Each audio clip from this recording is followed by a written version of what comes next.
Hey all, welcome back to my channel. My name is Miss Evalyn. I'm a library science grad student with a focus in youth services, and today I am recommending 5 curse books that I think will break your reading slump. As a reader, fantasy has always been the genre that I gravitate toward. I love a good magic system.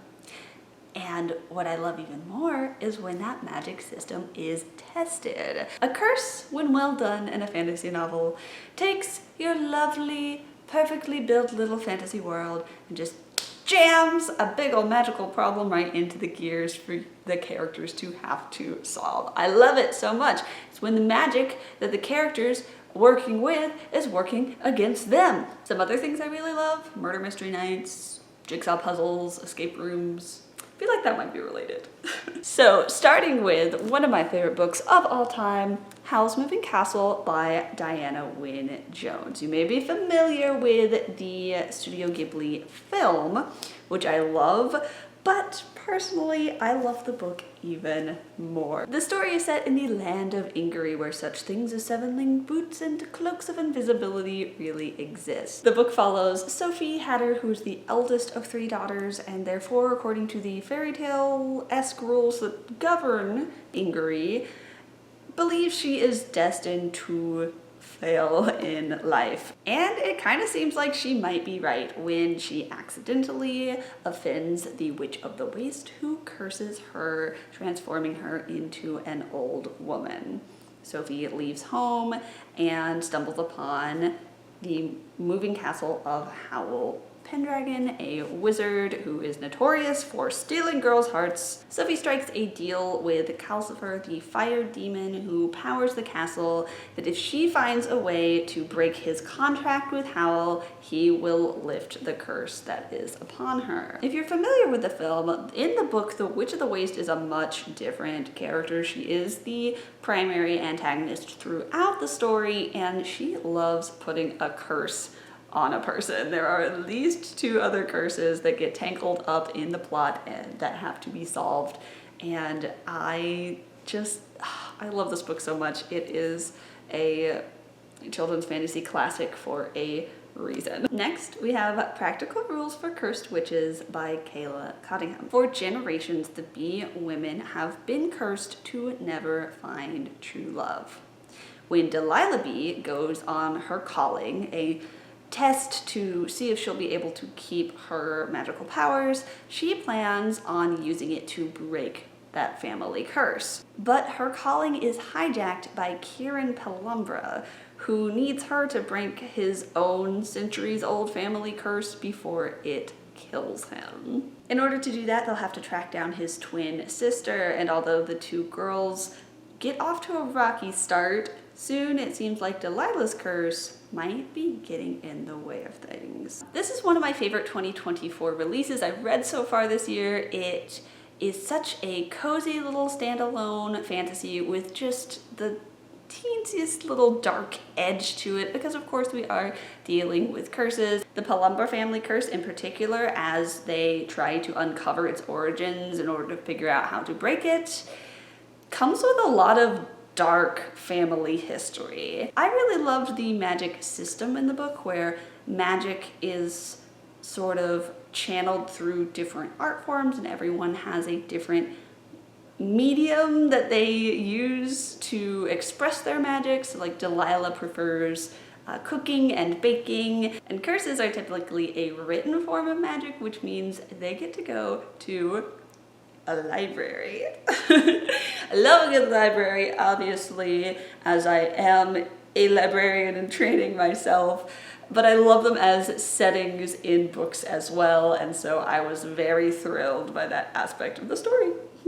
Next, we have Us in Ruins by Rachel Moore. After stumbling upon teenage explorer Van Keen's journal, Margot's latest in a long list of fleeting interests is archaeology. Determined to find the mythical vase of Venus Aurelia, the same artifact Van was searching for when he disappeared in 1932, she joins her school's summer archaeology trip to Pompeii. Following the journal's entries, she stumbles upon a statue that looks remarkably like Van and is surprised when it turns out to actually be Van, who successfully found the vase but succumbed to its legendary curse. Now he's determined to track the artifact back down and to do it without Margot's help. This standalone fantasy adventure romance was so fun to read. I really loved Margot and Van's reluctant allies dynamic. Reluctant on his part. He is a not very trusting, for understandable reasons, and he really doesn't want her tagging along with him because she doesn't have a lot of experience.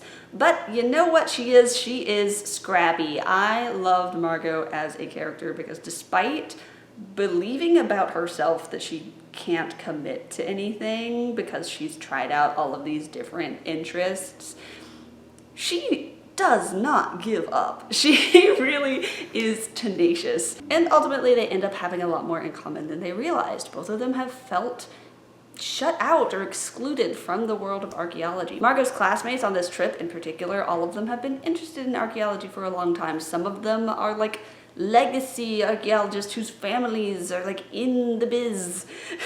And so as a newcomer with not a lot of experience, they don't treat her very kindly. While obviously learning everything that you can about your chosen field of study is super important, so is having a wide background knowledge about a lot of things. You never know what connections can be made between disciplines, and this is just me getting up on my grad student soapbox now, but anyway, I love Margot as a character, I love this book, and I hope that you will too. Next we have Sweet and Bitter Magic by Adrienne Tooley. Rin is a source, made of magic, but unable to use it herself.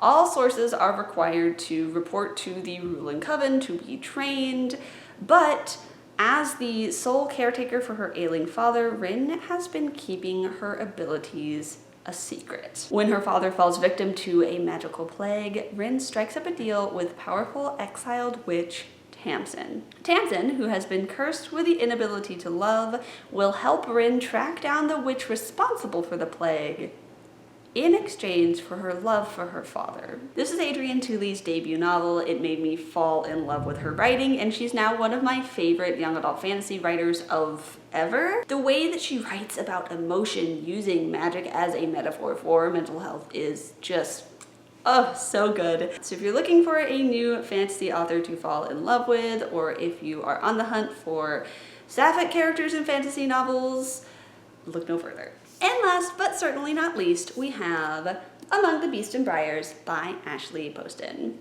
For hundreds of years, the kingdom of Eloria has prospered without war, famine, or illness, all thanks to a deal struck between the first king and the legendary Lady of the Wilds. As a royal gardener's daughter, Ceres's biggest problem is the fox that keeps sneaking into the gardens. But she can't forget that just beyond the walls of the kingdom, danger lurks. As a child, she barely escaped the cursed woods that took her friends and her mother from her.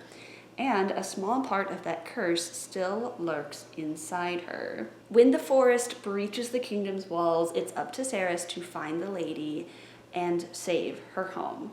Ashley Poston is another one of my favorite authors. She shines no matter what genre she's writing in, and she has delved into many. She's a very versatile writer. The curse in this one is really interesting. It's very tied to nature, and it acts almost like a fungus taking over everything that it touches in interesting ways. All right, there you have it. Those are 5 of my favorite young adult books that center around curses. If you like this video and you want to see more from my channel, remember to click that subscribe button. And if you're on the hunt for more curses, you can check out my young adult fairy tale retellings recommendation video. There are even more curse books in that one that weren't covered in this video, and I will link to it somewhere around here. With that being said, my name is Miss Evalyn. I've had so much fun being your almost librarian today, and I'll see you real soon. Goodbye.